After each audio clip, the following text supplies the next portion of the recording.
melanjutkan cerita sebelumnya tentang diriku dan kontrakanku. Setelah pengalaman horor pertamaku kemarin, aku mulai waspada tinggal di kontrakan ini. Aku gak banyak cerita ke teman-teman yang lain dengan alasan takut teman-teman yang lain juga ke bawah. Ya meskipun aku sendiri juga sebenarnya ngerasa takut.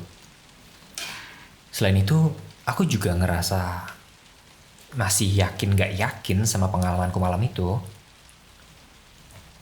Rumah ini sebenarnya lumayan rame. Biasanya karena emang banyak teman-teman datang. Ya kebetulan kontrakanku ini emang dipakai juga sebagai sekretariat organisasi yang kita berlima sekontrakan ini ikutin.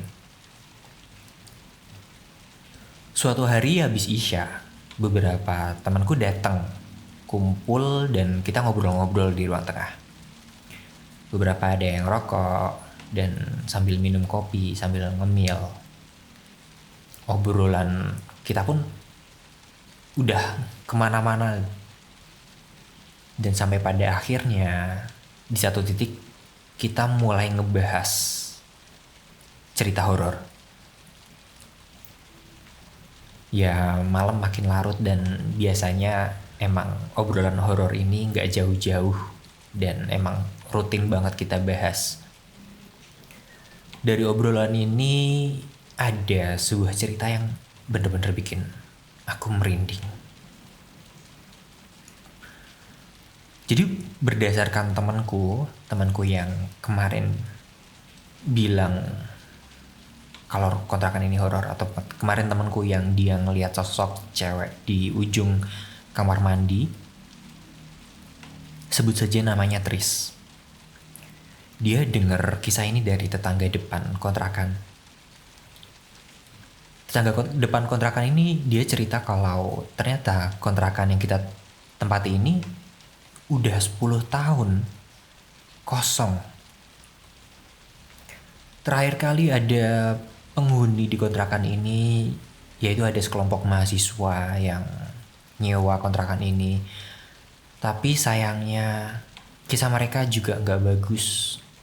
Salah satu dari mahasiswa yang dulu ngontrak di sini itu ada yang pingsan karena saking seringnya diganggu sama, dalam tanda kutip, sesuatu atau penghuni yang ada di kontrakan ini. Katanya di kontrakan ini ada apa ya, ada semacam sosok dengan rupa tangan agak kehitaman, baunya busuk banget. Biasanya itu tangan ini muncul menjuntai panjang, menjulur dari luar jendela masuk ke kamar, entah itu dari jendela kamar atau itu dari jendela ventilasi. Dan tangan itu menggantung terkatung-katung. Hal ini ternyata gak cuma kejadian sekali dua kali dialami sama penghuni sebelumnya. Penampakan ini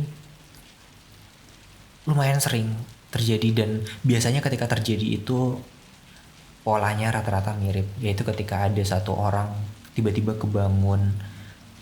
Biasanya ketika tiba-tiba kebangun ini dia bakal digangguin atau ditampakin. Sampai pada akhirnya sekelompok mahasiswa ini ngerasa gak betah dengan gangguan tersebut, dan akhirnya mereka memutuskan untuk pindah mencari kontrakan yang lain. Dan sampai 10 tahun kemudian kontrakan itu kosong, hingga pada akhirnya kita pindah ke sini.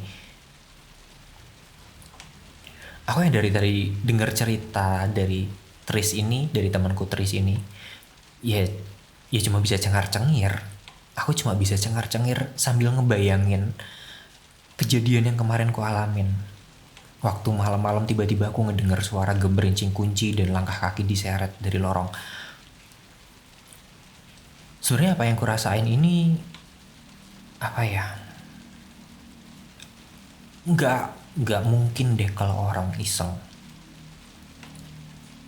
Sesaat setelah temanku ini cerita ini, tiba-tiba ada bau menyengat.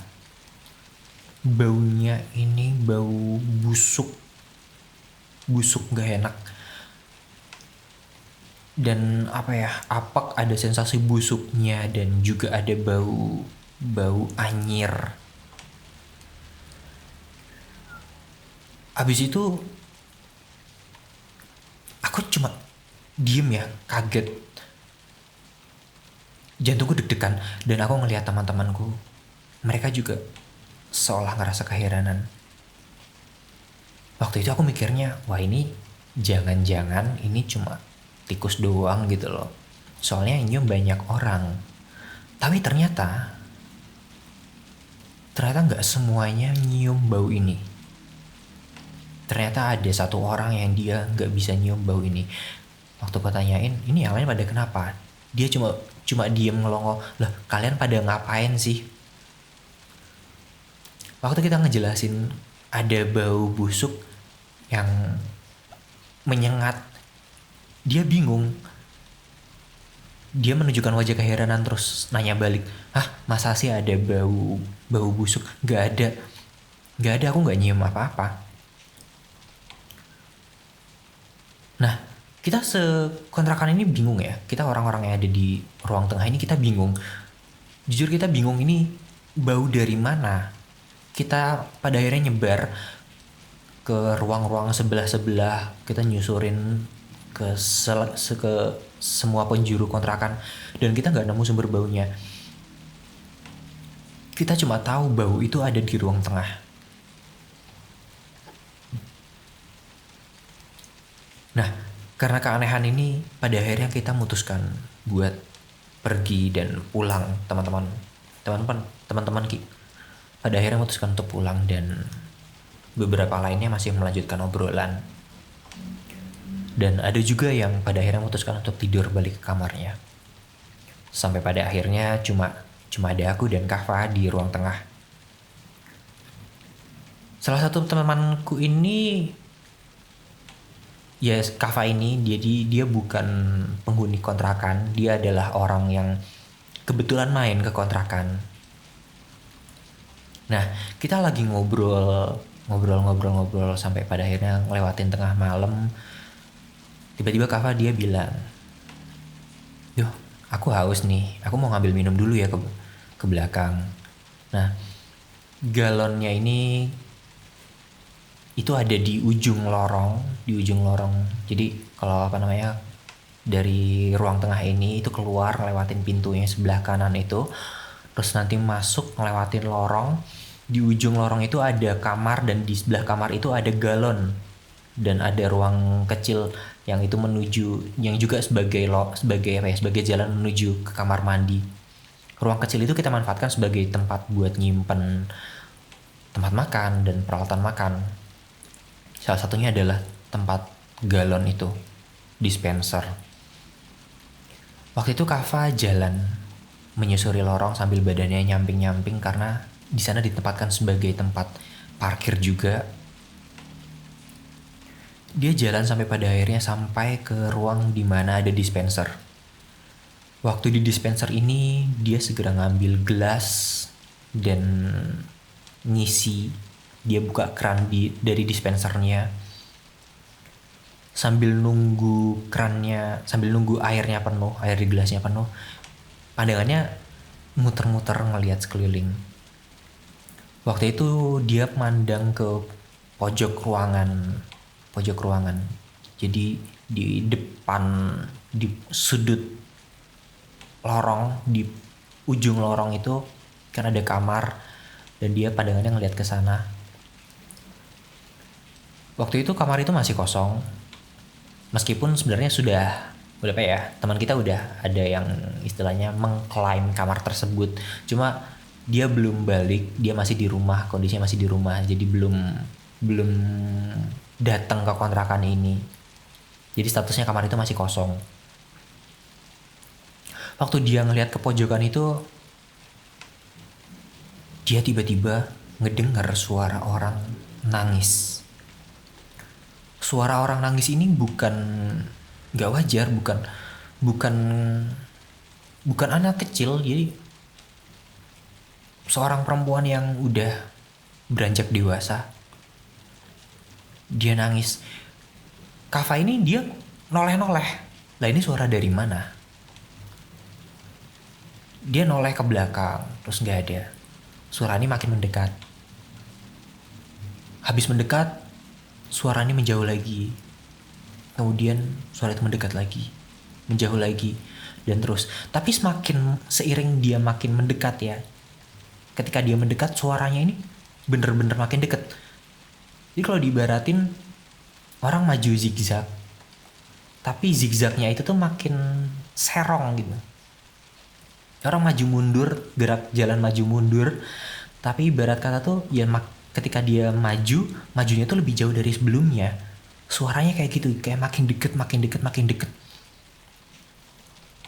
Sampai pada akhirnya Kava ngedenger jelas dari belakang ada suara yang berbisik, "Aku dewean." Seketika tenguknya Kava ini ngerasa dingin banget, bulu kuduknya langsung merinding dan jantungnya langsung deg-degan. Dia langsung noleh ke belakang dan dia nggak ngelihat siapa-siapa. Meskipun sebenarnya Kava juga gak berharap, dia berharap semoga ketika dia menoleh itu emang gak ada apa-apa. Jadi setelah itu dia lah segera narik gelasnya dan segera buru-buru balik ke ruang tengah sambil buru-buru. Jadi sambil buru-buru dia jalan nyamping lewatin lorong, setengah lari, bisa dibayangin gimana susahnya. Dan sampailah Kava ini ke ruang tengah. Matanya bener-bener panik, ekspresinya udah yang deg-degan, udah kayak orang dikejar. Nah terus aku yang ngelihat Kava kayak gitu nanyain, "Loh Kav, kamu kenapa ya Kav?"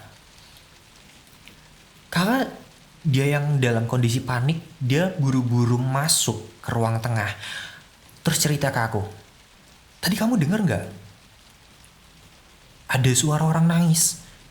Ini sebelah rumahnya kosong gak sih?" Tanya Kava padaku. Nah, aku kan kaget ya ditanyain kayak gitu. Dari tadi tuh aku cuma mainan HP, terus yang gak denger apa-apa. Dan bau yang busuk tadi kecium itu udah nggak kecium lagi. Aku udah nggak ngerasa ada bau lagi gitu loh. Jadi ya menurutku semuanya everything is normal gitu. Udah nggak ada hal-hal aneh terjadi lagi. Nah terus Kava ini dia ngejelasin, dia nyeritain kalau tadi barusan dia waktu ngambil minum, dia dia ngedenger suara orang nangis, sama tiba-tiba ada suara berbisik deket banget di belakangnya, berbisik, "Aku dewean." Aku yang denger cerita kayak gini mikir, perasaan di sebelah kontrakan ini itu ada jalan. Adapun kita dempet sama kosan sebelah yang mana isinya adalah pegawai, pekerja proyek. Jadi nggak ada perempuan sama sekali di sekitar sini. Setidaknya di radius, maksudnya yang sebelahan, yang lokasinya sebelahan itu nggak ada perempuan. Terus suara tangisan ini suara siapa coba? Nah, berhubung aku udah pernah ngalamin kejadian aneh sebelumnya di kontrakan ini, ya pada akhirnya aku juga percaya dengan apa yang diceritakan oleh Kava. Habis kejadian itu, aku sama Kava pada akhirnya memutuskan buat tidur di salah satu kamar. Ya di kamarku. Sambil tidur, aku sambil browsing ya. Yang kulakukan waktu itu aku browsing. Barangkali ada informasi yang bisa ku cari tentang kontrakan ini. Entah itu kontrakan atau minimal daerah. Dan benar, setelah beberapa saat aku nyari, ada informasi yang menjelaskan tentang daerah sini, daerah tempat kontrakanku ini. Ternyata kontrakanku ini dulunya dimiliki oleh keluarga yang kaya raya, yang mana disebutkan dia menguasai banyak tanah di sekitar Tugu. Gak sampai lama aku baca, tiba-tiba kepalaku berat dan mataku mulai berat juga. Rasa ngantuk yang gak tertahan lagi pada akhirnya membuatku tertidur. Jadi tiba-tiba aku udah merem aja. Sesaat aku tertidur, tiba-tiba aku bangun lagi. Dan waktu aku ngelirik, tiba-tiba sekarang udah pukul 2:30 pagi. Aku yang masih ngantuk ngeliat sekeliling. Berhubung kasurku ini langsung menghadap ke pintu, dan pintunya ini langsung menghadap ke ruang tengah. Sesaat ketika aku bangun, aku langsung ngeliat langsung ke ruang tengah. Dan waktu itu aku ngeliat ada Kava lagi berdiri. Wajahnya ngelirik ke atas. Tapi pandangan matanya gak tahu ke arah mana. Yang jelas kalau aku ngeliat pandangan matanya seolah kayak kosong.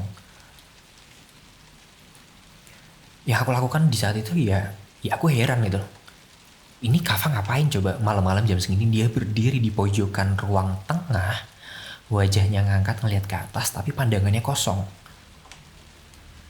Nah terus yang aku lakukan selanjutnya adalah ya aku nanya, Kav, kamu itu ngapain? Kok ngeliat ke atasin lagi ada serangga atau gimana sih? Aku spontan ngomong kayak gitu. Tapi Kava cuma diem di sana. Aku yang keheranan mencoba untuk bergerak. Dan ketika aku menoleh ke kanan, aku melihat ada Kava sedang tertidur pulas di sana. Kava lagi tidur di sebelahku. Aku langsung kaget. Aku istighfar, astaghfirullahaladzim. Aku ngelihatnya, ya Allah ini siapa? Di depanku siapa? Aku gak tahu yang asli, Kava yang asli itu yang di sampingku atau yang ada di depanku ini. Jadi yang bisa kulakukan selanjutnya adalah aku cuma bisa narik selimut, diem, menjamin mata, berusaha sekuat tenaga, merem menutup mata. Beneran di saat ini aku bener-bener gak tahu harus ngapain lagi. Kepalaku yang panik udah gak bisa mikir jernih lagi. Jadi sambil di balik selimut aku ngeliatin jam tanganku, dan waktu itu aku bener-bener berharap pagi beneran cepet datang. Sampai pada akhirnya aku bisa tertidur menjelang adzan subuh.